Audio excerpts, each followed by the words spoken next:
सोचिए, आप एक ऐसी जगह पर जागते हैं जहां आपकी यादें और आपके ही दोस्त की यादें एक दूसरे से एकदम अलग हैं।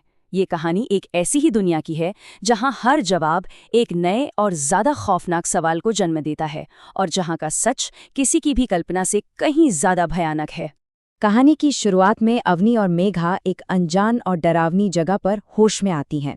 अवनी को लगता है कि राहुल ने मेघा को मारने की कोशिश की, लेकिन मेघा को याद है कि कोई और औरत थी जो उसे मार रही थी। यहीं से शुरू होता है डर और कन्फ्यूजन का एक ऐसा खेल जो उन्हें हकीकत की हदों के पार ले जाने वाला है। तो सबसे पहला सवाल यही उठता है जो उनके इस बुरे सपने की शुरुआत करता है। राहुल को ढूंढने की एक मामूली सी कोशिश उन्हें एक ऐसे सच की तरफ ले जाती है जिसके बारे में उन्होंने कभी सोचा भी नहीं था। एक ऐसा सच जो उनके होने पर ही सवाल खड़ा कर देगा। जब वो आगे बढ़ती हैं तो उनकी पहली मुलाकात होती है गांव की एक औरत झुमली से, और यहीं पर उन्हें पहला और सबसे बड़ा झटका लगता है। उनकी बातचीत कुछ बहुत ही आम से शब्दों पर आकर अटक जाती है और उन्हें एहसास होता है कि ये जगह कितनी अजीब और अलग है। मतलब सोचिए, लड़का, पुरुष, दाढ़ी, ये ऐसे शब्द हैं जिनका उन गांव वालों के लिए कोई मतलब ही नहीं है। ये बात साफ हो जाती है कि ये एक ऐसी दुनिया है जहां मर्दों का कॉन्सेप्ट ही मौजूद नहीं है।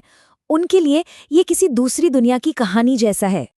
और यहीं पर वो भयानक हकीकत साफ दिखती है जिसमें अवनी और मेघा फंस चुकी हैं। एक ऐसा समाज जो इतने अलग नियमों पर चलता है कि हमारी दुनिया के सारे लॉजिक, सारे नियम वहां जाकर एकदम बेमतलब हो जाते हैं। तो अब जिंदा रहने के लिए और जवाब ढूंढने के लिए अवनी और मेघा को इन अजीब और डरावने नियमों के हिसाब से ही चलना होगा। उन्हें इस नई दुनिया के कायदे सीखने ही पड़ेंगे, वरना वो भी इसी के अंधेरे में कहीं खो जाएंगी। अच्छा, इस गांव के रहस्य को समझने का रास्ता जाता है यहाँ की देवी भुरमा की कहानी से होकर। और ये कहानी उन्हें सुनाती है गांव की ही एक औरत चमेली। एक ऐसी कहानी जिसमें इस गांव का इतिहास और इसके गहरे राज छिपे हुए हैं। तो इस कहानी से साफ हो जाता है कि ये गांव दुनिया से कटा हुआ क्यों है और यहाँ के लोग बाहरी दुनिया से इतनी नफरत और डर क्यों रखते हैं। उनके लिए बाहर की दुनिया राक्षसों से भरी है और ये कहानी ही उनके समाज की नींव है। और फिर आता है सबसे दिल दहला देने वाला खुलासा। इस गांव का नाम गर्भांधर, यानी गर्भ के अंदर। मतलब वो सिर्फ किसी छिपी हुई जगह पर नहीं, बल्कि अपनी देवी के शरीर के अंदर कैद हैं। ये एहसास ही कितना डरावना और घुटन भरा है। लेकिन भुरमा की ये कहानी एक बहुत ही गहरे और काले सच को छिपाए हुए है। एक ऐसा सच जिसे अवनी एक पुराने सुने हुए नाम से जोड़ना शुरू करती है। एक ऐसा नाम जो उसने इस जगह पर आने से बहुत पहले ही सुन लिया था। और फिर अवनी एक बहुत ही सीधा सा सवाल पूछती है, लेकिन उसका जवाब वो सब कुछ बदल देता है जो वो अब तक जानती थी। ये एक ऐसा सवाल है जो इस गांव के सबसे गहरे और सबसे भयानक राज पर से पर्दा उठाने वाला है। काल भक्षिणी, ये वही नाम है जो अवनी ने यहां आने से पहले एक अजीब से पत्थर की फ्रीक्वेंसी से सुना था। मतलब जो कुछ भी हो रहा है वो अचानक नहीं है। उनके अतीत और इस भयानक वर्तमान के बीच एक गहरा कनेक्शन है। अब काल भक्षिणी का नाम सामने आते ही इस गांव के समाज का हर पहलू, हर रिवाज एक नई और ज्यादा डरावनी रोशनी में दिखने लगता है। खासकर उनका वो सबसे पवित्र रिवाज जो अब किसी वरदान से ज्यादा एक श्राप जैसा महसूस होता है। देखिए, यही अनुष्ठान इस बात का जवाब था कि सिर्फ औरतों का ये समाज आगे कैसे बढ़ रहा है।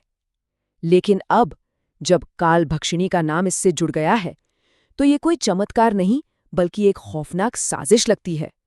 एक ऐसी साजिश जिसमें बच्चे पैदा करने की प्रक्रिया भी एक भयानक राज बन गई है। अब इन नामुमकिन हालात में अवनी को समझ आ जाता है कि ये लड़ाई ताकत से नहीं, बल्कि दिमाग और जानकारी से जीती जाएगी। तो वो गांव के पवित्र ग्रंथ को ढूंढने निकलती है, इस उम्मीद में कि शायद उसी में इस भयानक जगह से निकलने का कोई रास्ता मिल जाए। वो भुरमा की पवित्र ग्रंथ गर्भ पुराण को पढ़ने की इजाजत मांगती है। उसकी उम्मीद बस इतनी है कि उसे इसमें कोई कमजोरी या बाहर निकलने का कोई सुराग मिल जाए। ये उसका आखिरी दांव है, या तो आज़ादी मिलेगी या फिर मौत के और करीब पहुंच जाएगी। और उस ग्रंथ के अंदर अवनी को आखिरकार वो दो चीजें मिल ही जाती हैं जिनकी उसे सख्त तलाश थी। पहला, राहुल की किस्मत का एक सुराग, और दूसरा गर्भांधर से बचने का एक रास्ता। लेकिन इस जानकारी के साथ एक भयानक कीमत भी जुड़ी हुई है। आज़ादी का रास्ता उसी देवी की कहानियों में छिपा है, लेकिन उसे खोलते खोलते एक ऐसी सच्चाई सामने आ गई है जो शायद इस गांव से भी ज्यादा डरावनी है। अब सवाल ये है कि अवनी ने जो सच खोज निकाला है वो उन्हें बचाएगा या फिर हमेशा के लिए तबाह कर देगा।